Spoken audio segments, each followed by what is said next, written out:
Peneroka Felda Negeri Sembilan sambut baik pelbagai inisiatif terbaru yang disedia Kerajaan Persekutuan kepada mereka. Perinciannya bersama Syafiq Azrul Zafri. Ya, inisiatif yang diumum Perdana Menteri sempena sambutan Hari Peneroka Felda 2023 baru-baru ini meliputi aspek kesihatan, prasarana, pendigitalan dan perumahan. Para peneroka Felda Raja Alias Jempol menyifatkan bantuan yang disedia sebagai bukti kerajaan pusat mengutamakan kebajikan mereka. Penstrukturan semula pinjaman dan sumbangan khas kesihatan rahmah antara pengumuman yang ditunggu-tunggu. Turut disambut baik usaha menyegerakan pembinaan perumahan generasi baru Felda yang terbengkalai. Dan hari ini apabila Perdana Menteri yang ke-10 bersetuju memberi bantuan kepada Felda, ayat mudahnya sebanyak 1 bilion setahun, ianya akan meringankan Felda dan aliran tunai Felda akan kembali kokoh.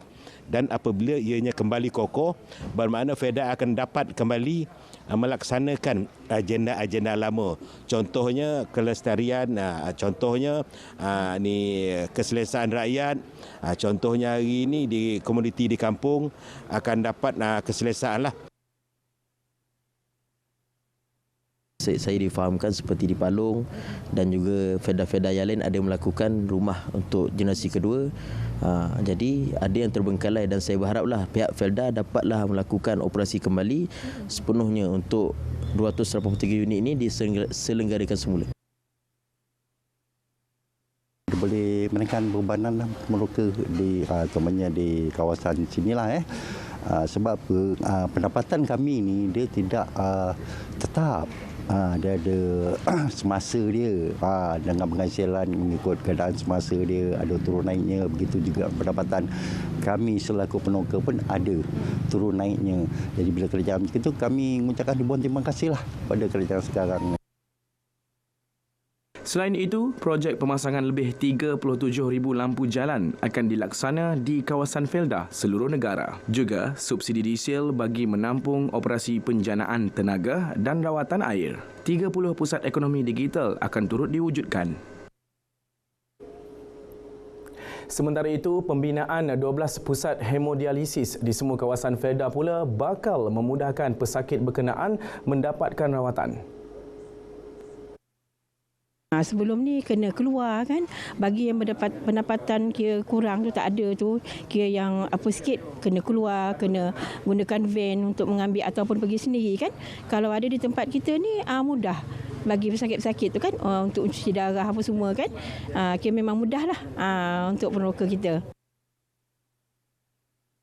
Saya mohon di Felda wilayah Raja Alias ni pusat itu dibuat di tempat saya, iaitu Felda Tinggi Kompleks.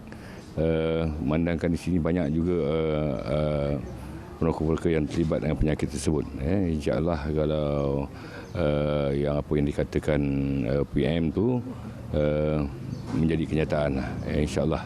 Jadi saya harap warga peneroka bersyukur.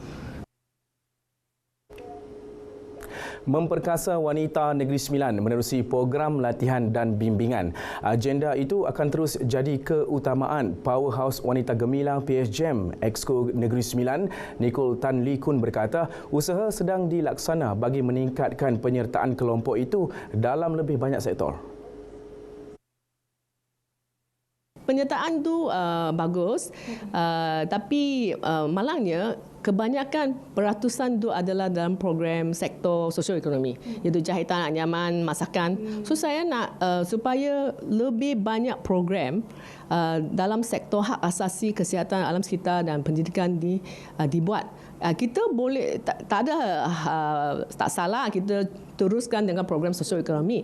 Cuma kita harus masukkan satu program ceramah berkenaan hak asasi sektor lain supaya dia jalan bersama-sama serentak dengan program sosioekonomi. PHJM turut menjangkakan Institut iGEM dapat ditubuhkan selepas PRU DUN ke-15. Ia bakal menjadi platform melahirkan wanita berpengetahuan dan berkemahiran tinggi dalam pelbagai bidang. Sejak 2019 hingga Mei lalu, hampir 30,000 individu sudah menyertai PHJM. PRU DUN ke-15 melakar sejarah tersendiri apabila menyaksikan Pakatan Harapan bergabung dengan Barisan Nasional. Penganalisis politik menyifatkan situasi itu sebagai satu usaha tolerasi yang harus dipuji. Kedua-dua pihak sepakat mengutamakan kebajikan rakyat dengan mengetepikan ideologi politik.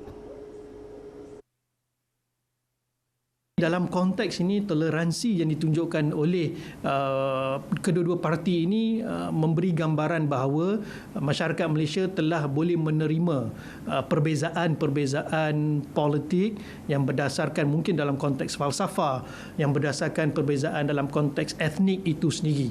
Jadi ini satu perkembangan yang sangat menarik dalam konteks demokrasi di Malaysia. Sekian paparan dari Negeri Sembilan. Salam Malaysia Madani. Terima kasih Syafiq. Dua lelaki ditahan kerana disyaki terlibat kes pecah tabung masjid dan surau di sekitar Kuala Pilah dan Jempol Negeri Sembilan. Kegiatan suspek berusia 25 dan 29 tahun itu mengakibatkan kerugian RM4,000. Menurut Ketua Polis Negeri, Dato' Ahmad Zafir Muhammad Yusof, kedua-dua suspek mempunyai rekod jenayah lampau melibatkan kesalahan mencuri motosikal dan dadah. Modus operandi kedua-dua tangkapan ini adalah memasuki masjid dan telah mengumpil dan memotong mangga tabung masjid dengan menggunakan cutter, dan beberapa rampasan telah berjaya dibuat seperti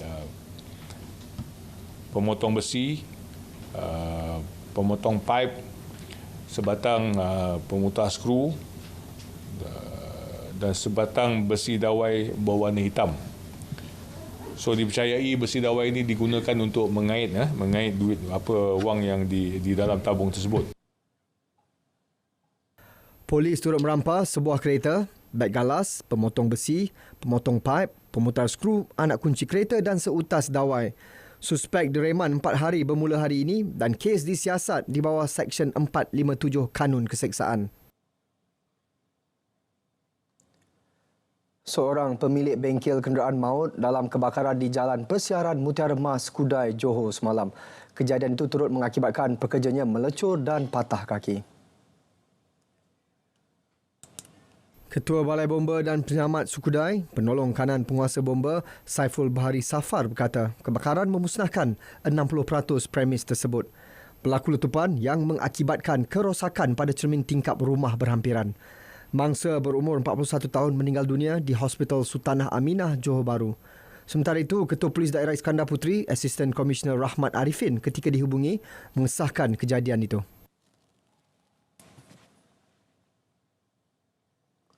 Hujan lebat lebih 2 jam dan air pasang mengakibatkan beberapa rumah di kampung Serkat Pontian, Johor dinaiki air.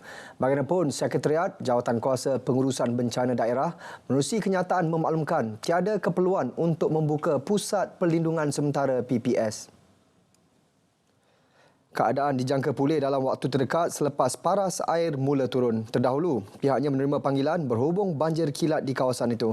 Pemantauan segera dibuat bagi memastikan penduduk terjejas dapat dipindahkan jika keadaan bertambah buruk.